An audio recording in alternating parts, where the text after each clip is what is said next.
Hello everyone, welcome back to the channel guys. आप सभी का स्वागत है कॉमर्स स्पॉटलाइट में। तो गाइज आपके लिए बहुत इंपॉर्टेंट इन्फॉर्मेशन लेके मैं आ गई हूँ। Madhya Pradesh public service commission ने अपना कैलेंडर रिलीज कर दिया है।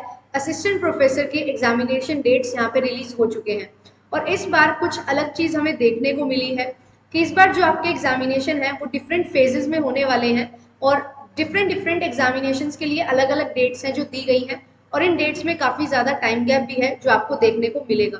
तो चलिए अब देख लेते हैं कि क्या हमारे पास टाइम सेट है और इस वीडियो में मैं आपके साथ सारी चीजें शेयर करने वाली हूँ। कब एग्जामिनेशन होगा, कौन कौन अप्लाई कर सकता है, क्या सिलेबस आपका रहने वाला है, सो दैट जो भी स्टूडेंट्स देना चाहते हैं इस एग्जामिनेशन को उनके पास प्रॉपर नॉलेज हो।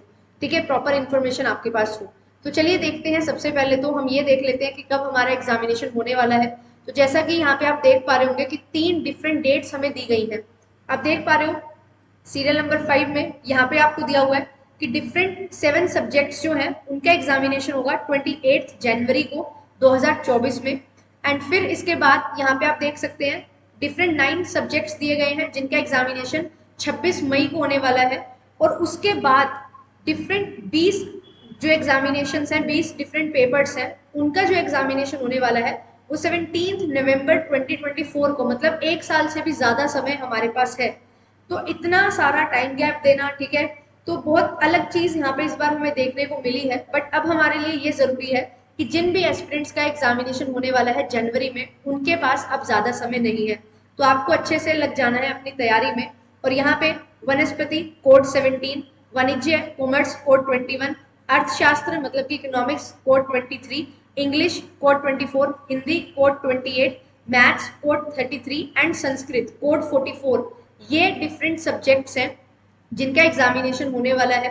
एंड इनके साथ साथ आप देख सकते हैं ग्रंथपाल और क्रीड़ा अधिकारी है, इनका भी एग्जामिनेशन है जो अभी जनवरी में हो जाएगा। तो हमारे पास अब लगभग 3 से 3.5 महीने, आप बोल सकते हो 4 महीने हैं आसपास, और हमें इसके लिए तैयारी करनी है।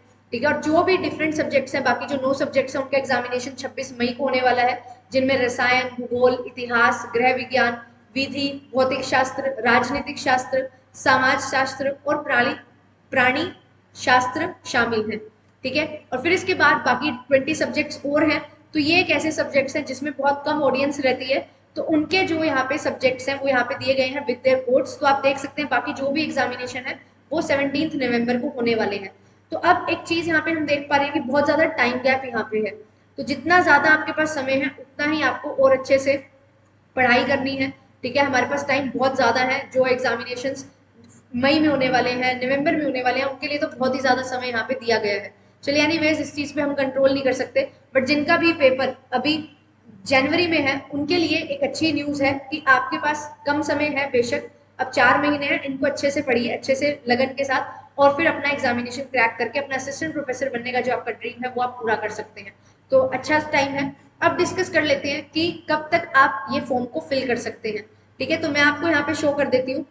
ये जो फॉर्म फिलिंग की डेट है ये भी एक्सटेंड हुई थी, और ये जो डेट है आप देख सकते हैं 30 अक्टूबर तक आपके पास डेट है। तो जिन भी एस्पिरेंट्स ने अपनी मास्टर्स कर ली है और उनके पास नेट सर्टिफिकेट है, जिनका नेट क्लियर है, वो लोग इस एग्जामिनेशन के लिए फॉर्म फिल कर सकते हैं। और अगर आपने एमपी सेट क्लियर कर लिया है तो वो लोग भी इस एग्जामिनेशन को फॉर्म फिल कर सकते हैं। इस एग्जामिनेशन के लिए अभी एमपी सेट हुआ था अगस्त में, अभी हमारे पास फाइनल रिजल्ट नहीं आया है। तो अभी हम वो स्टूडेंट्स नहीं फॉर्म फिल कर सकते जिनके पास रिजल्ट नहीं है, क्योंकि असिस्टेंट प्रोफेसर के एग्जामिनेशन में सिर्फ वही फॉर्म फिल कर सकते हैं जिनका ऑलरेडी सेट क्लियर हो चुका है। ठीक है, तो अभी हमें वेट करना है, हमारे पास अच्छा टाइम है, अभी 1 महीने का समय है।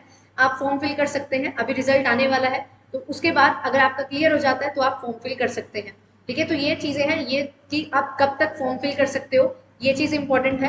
अब यहाँ पे डिस्कस करते हैं कि सिलेबस क्या होने वाला है, क्योंकि ये चीज बहुत ज्यादा जरूरी है कि अगर हमें सिलेबस पता होगा तो बहुत अच्छे से हम तैयारी कर सकते हैं। तो देखिए आपका जो एग्जामिनेशन है ये 2 पेपर होने वाले हैं। ठीक है, फर्स्ट पेपर आपका जर्नल पेपर रहेगा, ठीक है, जिसमें 50 क्वेश्चंस आपको देखने को मिलेंगे, और ये 200 नंबर का होने वाला है। एक क्वेश्चन 4 नंबर का होगा, और जो सेकंड क्वेश्चन पेपर होगा जो आपका सब्जेक्ट स्पेसिफिक होगा उसमें आपको 150 क्वेश्चन देखने को मिलेंगे, और यहाँ पे 600 मार्क्स का पेपर होने वाला है। तो आपके पास टोटल जो रिटर्न है वो 800 का होगा, फिर 100 मार्क्स का साक्षात्कार होगा, देन उसके बाद टोटल 900 मार्क्स का आपका ये पेपर है जो रहता है। तो इस तरीके से रहता है। और यहाँ पे अब एक और चीज इंपॉर्टेंट हो जाती है कि कौन कौन स्टूडेंट्स हैं जो इस फॉर्म को फिल कर सकते हैं। तो देखिए, अगर आपके पास नेट एग्जामिनेशन आपका क्लियर है, नेट क्वालिफाई आपने किया हुआ है, तो किसी भी स्टेट का पर्सन यहाँ पे क्या कर सकता है, फॉर्म फिल कर सकता है। बट एक चीज है, आपको रिजर्वेशन बेनिफिट यहाँ पे मिलेगा नहीं, ठीक है। तो रिजर्वेशन बेनिफिट नहीं मिलेगा, तो आप जनरल कैटेगरी से फॉर्म फिल कर सकते हैं। अगर आप हरियाणा से हैं, अगर आप पंजाब से हैं, राजस्थान से हैं, किसी भी कंट्री, किसी भी स्टेट से हैं इंडिया में, तो आप लोग फॉर्म फिल कर सकते हैं, कोई भी प्रॉब्लम वहाँ पे नहीं है, ठीक है। उसके बाद आपको ये सारी चीजें बता रखी है कि 1 घंटा और 3 घंटे का समय है दोनों पेपर में, टोटल 4 घंटे का आपको टाइम मिलने वाला है। और रिजर्वेशन अकॉर्डिंगली कैटेगरीज आपको यहाँ पे दी जाती है, ठीक है। और यहाँ पे जो भी पेपर होगा वो दो लैंग्वेज, यहाँ पे हिंदी और इंग्लिश लैंग्वेज में होगा। अगर लैंग्वेज का पेपर है तो वो उस पर्टिकुलर लैंग्वेज में होगा। तो ये सारी चीजें हैं, ठीक है।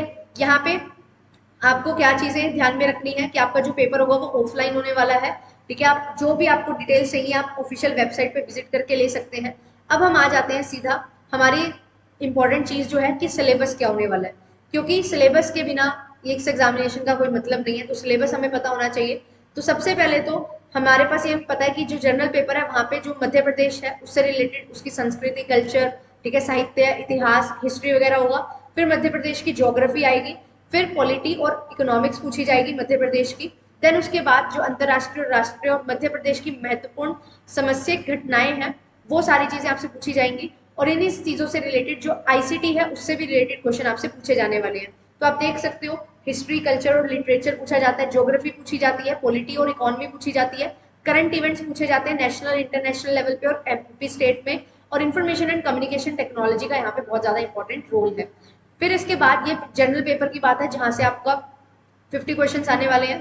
देन उसके बाद आपसे पूछा जाता है सब्जेक्ट स्पेसिफिक। तो मैं आपके लिए यहाँ पे कॉमर्स का पेपर सिलेबस लेके आई हूँ, क्योंकि मेरा पेपर कॉमर्स है, कॉमर्स का सिलेबस है। ऐसे ही आप अपना सिलेबस डाउनलोड कर सकते हैं। तो यहाँ पे आप देख सकते हो 150 क्वेश्चंस आपको देखने को मिलेंगे। तो जिस तरीके से नेट में यूनिट्स रहती है वे सेम वैसा ही है, थोड़ा सा हल्का फुल्का सा डिफरेंस है, ठीक है। तो यहाँ पे आपको देख लेना, बिजनेस एनवायरनमेंट यूनिट 1 है, अकाउंटिंग यूनिट 2 है, देन इसके बाद बिजनेस इकोनॉमिक्स है यूनिट 3, बिजनेस स्टैट्स और डेटा प्रोसेसिंग है यूनिट 4, बिजनेस मैनेजमेंट और बिजनेस लॉज है unit number 5, marketing management unit 6 है, फाइनेंशियल मैनेजमेंट और फाइनेंशियल इंस्टीट्यूशन यूनिट 7 है, यूनिट 8 एचआरएम है, यूनिट 9 इंटरनेशनल बिजनेस है और unit 10 taxation and tax planning है। तो आप यहाँ पे देख सकते हो कि स्पेसिफिकली फाइनेंस यूनिट नहीं है जो नेट में होती है, बट फाइनेंस का कुछ पोर्शन आपको यहाँ पे अकाउंटिंग वगैरह में देखने को मिल जाएगा और फाइनेंशियल मैनेजमेंट में मिल जाएगा, ठीक है। तो ये सारी चीजें सेम वही है जैसा नेट का सिलेबस रहता है वैसा ही है, थोड़े बहुत चेंजेस है वो आपको यहाँ पे जब सिलेबस को आप गो थ्रू करोगे उससे उसके अकॉर्डिंग पता लग जाएगा। वैसे जो भी आपका डिफरेंट पेपर है, जो भी पेपर 2 है आपका, उसके अकॉर्डिंग आप अपना सिलेबस डाउनलोड कर सकते हैं। जनरल पेपर सबके लिए कॉमन रहता है, ठीक है, तो वो चीज आप यहाँ पे देख सकते हो। तो हमें ज्यादा यहाँ पे एम्फेसाइज करने की जरूरत है कि आप जो जीके है इस पे एम्फेसाइज करिए, क्योंकि जीके से काफी क्वेश्चंस हैं जो पूछे जाते हैं, ठीक है। और यहाँ पे ऐसा नहीं है कि एक पेपर में पास हो गए तो ठीक है, आपको दोनों पेपर में पास होना पड़ेगा, दोनों पेपर में अच्छे मार्क्स लाने पड़ेंगे, क्योंकि बहुत ज्यादा कंपटीशन यहाँ पे रहता है, ठीक है। तो अच्छे से ज्योग्राफी, हिस्ट्री, पॉलिटी, इकोनॉमी, ठीक है, लिटरेचर, कल्चर पे फोकस करिए एमपी से रिलेटेड, और जो भी करंट इवेंट्स हुए हैं एमपी से रिलेटेड वो सारी चीजें आपको यहाँ पे अच्छे से समझ लेनी है। और आईसीटी को टॉपिक को छोड़ के नहीं जाना है, क्योंकि ये टॉपिक इमर्जिंग टॉपिक है तो बहुत ज्यादा पूछा जाता है आपसे, और कोई भी स्टूडेंट यहाँ पे अप्लाई कर सकता है। ये इन्फॉर्मेशन मैंने आपको दे दी है, आई होप कि ये इन्फॉर्मेशन आपके लिए फ्रूटफुल होगी। एंड अगर आपका मन करता है, आपके पास नेट है और आपकी इच्छा है कि मुझे असिस्टेंट प्रोफेसर बनना है, तो MP is a very good state, ठीक है, बहुत अच्छी स्टेट है, बहुत अच्छी अपॉर्चुनिटीज आपको मिलती है, तो you must try for it, ठीक है। आपको जाना चाहिए, इसके लिए आपको फॉर्म फिल कर देना चाहिए, और कुछ नहीं तो एक एक्सपीरियंस मिलेगा। और जो आप करना चाहते हो अल्टीमेटली, अगर आप हायर एजुकेशन परस्यू कर रहे हो तो असिस्टेंट प्रोफेसर बनना हमारा ड्रीम है ऑब्वियसली। तो अगर आप एमपी में नहीं भी बनना चाहते बट ये एग्जामिनेशन देके आपको कुछ सीखने को ही मिलेगा बेहतर, और चीजें आप अच्छे से सीख जाओगे, अपने कल्चर के बारे में, अपने इंडिया के बारे में, एमपी के बारे में कुछ और चीजें जान जाओगे, और वो चीजें आपको अल्टीमेटली बहुत ज्यादा हेल्प करती हैं, ठीक है। तो अच्छे से कोशिश करिए कि क्वालिफाई हो जाए और आप असिस्टेंट प्रोफेसर बन जाए, क्योंकि MP is a very great state, ठीक है, बहुत सारी अपॉर्चुनिटीज आपको यहाँ पे मिलती हैं। तो मैं तो बोलूंगी कि आपको जरूर इस स्टेट का अगर असिस्टेंट प्रोफेसर का एग्जामिनेशन हो रहा है तो you must go for it, ठीक है। तो all the very best. Channel पे फर्स्ट टाइम आए तो चैनल को सब्सक्राइब कर लीजिए, और अगर आप चाहते हैं कि मुझे अच्छे से नॉलेज लेके अच्छे से गाइडेंस के तहत पढ़ना है तो आपके लिए जेआरएफ अड्डा एप्लीकेशन है, ठीक है। यहाँ पे net set assistant professor and साथ ही साथ पीएचडी एंट्रेंस की तैयारी करवाई जाती है, तो आप डाउनलोड कर लीजिए ऐप को, यहाँ पे आपको क्वेश्चंस मिल जाएंगे प्रैक्टिस के लिए, यूट्यूब क्लासेस की पीडीएफ मिल जाती है क्योंकि मैं आपके लिए बहुत जल्द कंडक्ट कर रही हूँ क्वेश्चन सीरीज, तो आपको वहाँ पे सारे क्वेश्चंस मिल जाएंगे, साथ ही साथ विद डिटेल एक्सप्लेनेशन, तो आप रिवीजन अच्छे से कर सकते हैं और कुछ भी पूछना आप इन 2 नंबर पे कॉल कर सकते हैं। ठीक है, तो मिलेंगे आपसे नेक्स्ट वीडियो में। Thank you so much, bye bye, take care.